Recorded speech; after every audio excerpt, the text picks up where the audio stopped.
leirani wasak shirpi mamuni ha thamoi gi dungsi ichel da dil sing lab leirani e koi pai pai be lam lo be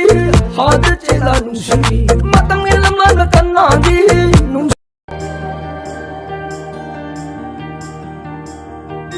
Mikindo nangi matau se ubada kalakche Pakcheida nangi na chomdo ubada ni thizai Kanghouda yingda pado tanzida na mi chana ba kari pakong no chali bai famda na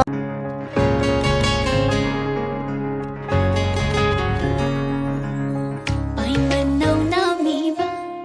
ukta paloyum ba koi kat na bi ni ngol samla hum do pin